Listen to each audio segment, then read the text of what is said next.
Okay,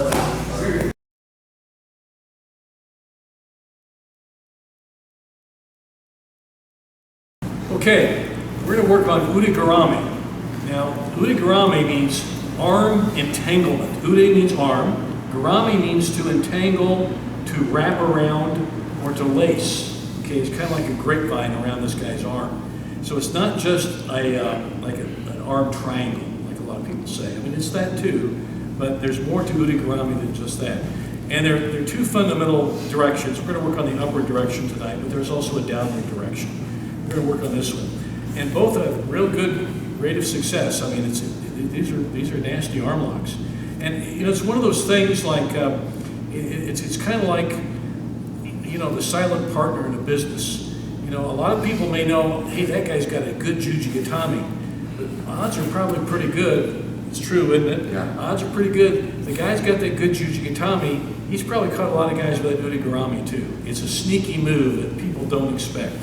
So it's a very aggressive, you know, sneaky is good in ground fighting. We want sneakiness, that's good. So a lot of times when they're defending guys, when they're defending the jujis, their arms are in perfect bent arm lock position. Okay? So that's what we're going for tonight, that position here.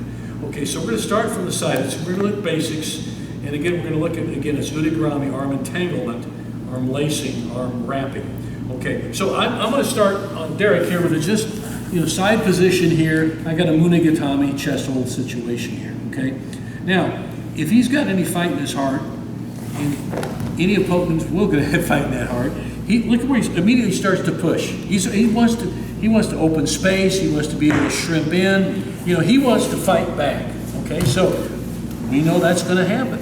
All right, so my job now is I've got to think tactically, and Ude Garami is a very good tactical arm lock. I got to think, how can I control points on his arm to eventually get it to crank? And it's not just an elbow lock, it's a shoulder lock too. It's pretty nasty. So he's turning here. Okay, so I see what's the nearest thing I can get and what's the nearest threat to me. Well, it's his hand, it's his wrist. Okay, so what I can do, I can start isolating things. I'm going to start maybe trapping here. And there are a lot of ways to get that arm. I'm just showing you one of many ways. Derek's probably going to show some different ways too. But I've trapped here, and now I can start working here, and I start trapping the wrist. I want to get this wrist. That's my focal point. And you know, don't try to be super sly. Just be aggressive and go for it, okay? Because that's probably what's going to get it for you. All right, so he's doing this, and I'm controlling the shoulder. I'm, you know, riding it here, and that's it. But I'm start going here like this. And now once I start doing this, my next phase, if I just try to shove him down, and he's stronger than me, he'll push me back. So I want to get my elbow right in his neck. And that's a really important thing now, because now I've got a fulcrum to work, okay? And now he's going to be a lot more pliable for me, a lot more malleable. So I've got him here, and I'm controlling here. My next step is this. See this? I'm not trying to push down. I'm swinging that elbow in. And see that now? And I can just form my arm figure 4 here, and now I've got a nice Ude Garami, okay? So now, when I'm grabbing here in this, I may hook him like, because I can meat hook him too, not have my thumb in, but this one I want to trap. I want to trap this pretty good here. And then when I swing it around here, now I'll go ahead and meat hook here. See how I'm grabbing with my thumb? I don't have to grab this one. If you want to, you can, but that's just me, okay? I've got here, and now I've got a crank. Now, when I put the pressure on, all right, a lot of people will try to flatten it out and then try to crank. Keep it up here slightly, okay? Like Derek says, you're going to paint his knuckles on the mat, okay? And when I do this, I'm going to paint his knuckles on the mat, and I'm going to crank up that way. And it hurts really bad. It hurts the shoulder and elbow. If I try to do this and lift, he's got a lot more play in that shoulder. So if I keep this elbow in here on the side of the neck, like this, and see how my hands are up, and what's going to really touch the mat will be, if it does touch the mat, his knuckles will be painting the mat. And look at how I turn, and I turn in this way. See how I turn my whole body? My body's doing a lot of the work, not just my arms. So if he's in the same weight class as me, I need this extra torque with my body to make sure I turn that elbow and shoulder, okay?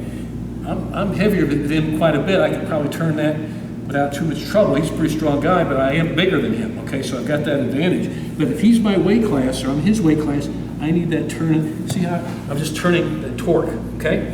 Now those are the basics of of getting that Ude Garami. Again, aggressively go for that point, that focal point. I want to get that anchor. And once I get that, put the elbow in the neck and start cranking, okay? Now, I'm going to have Derek show a few things that we're going to do also in a second here, but I just want one more thing. Why it's called Ude Garami and not just like arm triangle, okay? Because this is like a triangle or arm figure 4. Again, I don't always have to grab this way. See how I'm grabbing this way? I don't always have to grab that way. I could grab both hands on the wrist and crank it like that, and that hurts pretty good, okay? You know, I could be gripping other directions too, but that's the first thing that comes to mind to me is 2-on-1. There are other ways to wrap your hands around his arm, you know, and you know, lift the elbow and crank the shoulder. So you're wrapping your arm around his arm to control, okay? I know you got some stuff to add to that also. So, okay. So again, this is normally from a position where you were trying to go for the juji. I might be trying to set up on this arm, and he's doing a good job of pushing out. Or it might have been through here, and I've already got this arm, and he's doing a very good job of keeping a hold of it. Okay, and he's making some space.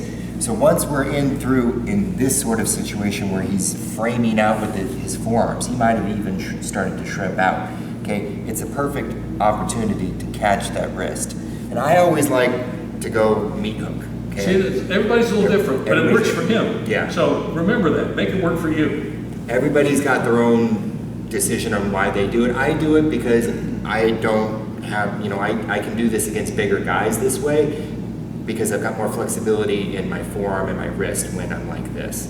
I've seen other guys have really good flexibility with their thumb, and it's my thing. So if you're having problems with flexibility when you do it this way, try the meat hook, it might help. Okay, so again, he's doing a good job of pushing out, okay? So at this point, I can try and like squish him back down again, but I'm probably just gonna lose my position. So instead, I keep this hand here, and I just bring my hand from the head up and catch, okay? Once you catch that, this arm can come around. You roll him back out, and you've got it, and your elbow drops, okay? And then I'm gonna just try and kind of elbow him in the ear, okay? And then what that does is not only does it give me more control, I'm not way out here, okay? It also chicken wings it. So the more acute the angle of his arm, the tighter the arm lock is gonna be because it locks his shoulder joint in place. It restricts his range of motion. Way out here, he's got all of that play to kind of bridge up, okay? In here, nice and tight, that's it, okay? 1 or 2 inches. So here we are again. Okay, he's doing a good job of framing, okay? Catch, bring it to your other hand and elbows in, okay? And then the painting the knuckle part, you pretend like this is a paintbrush, okay? His knuckles are the paintbrush, or the bristles of the paintbrush, and you're just gonna paint it along there, okay? Your hands aren't doing the work, it's your torso. Your hands are just holding him in position, okay? You can see my shoulders rotating.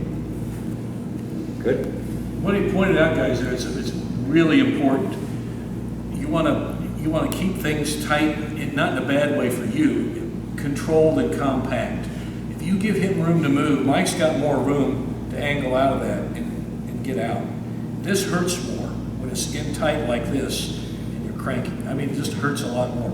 It's a really high rate of success on Ude Garami. If you catch somebody in Ude Garami, and there are a lot of ways to do it. We're just showing pretty basic stuff here, but you can win a lot of matches with pretty basic stuff here.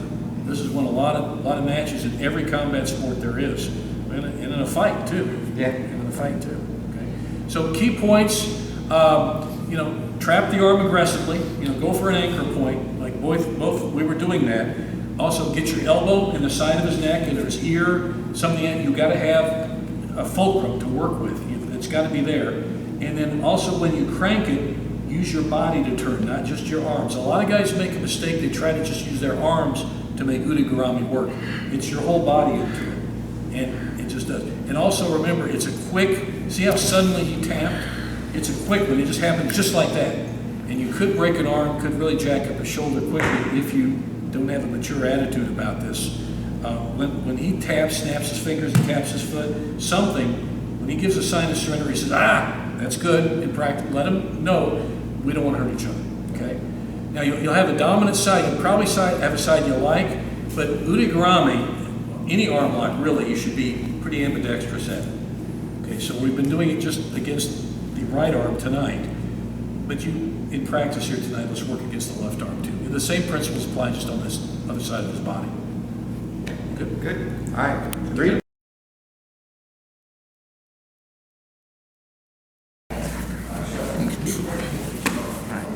So look how you're doing that. With your left hand, you've got to underhook Tony's head, don't you, Eric? Yeah. Okay, and now you've trapped it.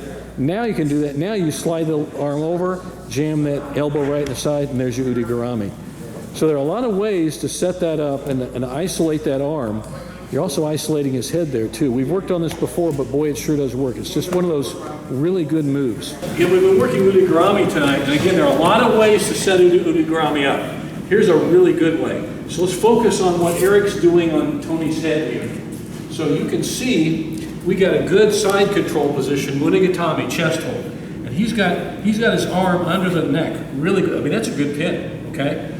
He's going to use this to keep controlling Tony. You want to take it from there, shoot, because you got a really good. All right. So I'm kind of hanging on to his arm with my far side and my head a little bit. When I get the chance, I want to put it to the ground, get 2 hands on it right away, filter that hand through for the figure 4 grip, and be a good sport right here, because if you want to get your elbow across and then go for the submission. But if you just smash it down and put this on in an unsportsmanlike fashion, you're going to get a tap over here when really you want to get that elbow in, hang on to him, this elbow holds him in, this elbow holds him in, and then you bring your shoulders up. And you could, like he's pointing out, you could get the Ude Garami from there and keep it. You could get an Ude Garami from here. You could do that. And it works. But if you want to add more torque, and especially if the bottom guy is really strong, slide your elbow around the neck, jam that elbow into his neck, and then bring it. Okay? So see how he comes around his head?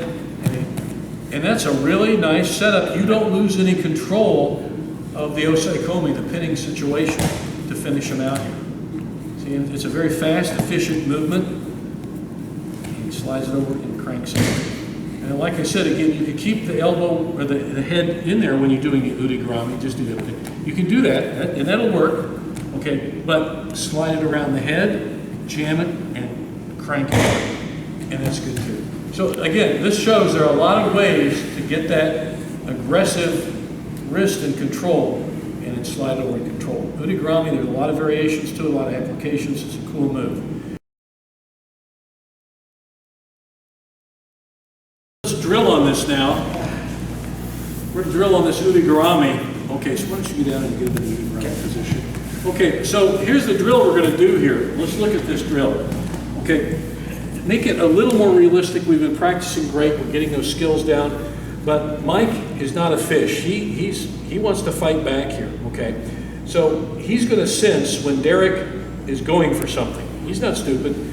So now it's Derek's job to aggressively, really aggressively, this is the drills for Derek, to go for that arm, okay? Because that's what's really going to happen. Okay, so you've got a guy who's fighting back, you've got to trap that arm. So what I'm going to ask you to do, now be careful when you do this, because when you lace a guy up in Ude Garami, you know, it's pretty quick and can hurt the shoulder, so be careful in this drill. But work for it, and Mike's job is to give some resistance, okay? Now, I'll say, give about 25% resistance here in the room on the mat, just to practice, okay? Because Mike knows what's coming. Mike knows that it's going to be an Ude Garami. But in a real match, in a real fight, Mike doesn't necessarily know it might be Ude Garami. He might think you're just grabbing him to do something else. He's not really sure what you're going to do. He has a hint of a clue, but he's not quite sure. So give 25%, and maybe if you're really good at it, you know, strong with it, you train with each other, maybe give it a little more, 50%. But right now, don't make it like 100% against 100%, because Mike knows what's coming. So it really kind of defeats the purpose of the drill, okay? So let's drill on it that way. He's giving some resistance, Derek's having to work for it. But you notice Derek did all the elements we did before. He aggressively got a wrist, he got an anchor part of the wrist, he aggressively put the elbow on the side of the neck, he did the body, he did the torque with the rotation of the body, all that was there. you have to be very aggressive when you're going for Ude Garami. And it's one of those sudden things, just like a knockout in boxing. It's that same time, boom, there it is. I'm tapping. Okay? All right, let's drill on that, right side and left side. Okay, then we'll finish up with that. Okay?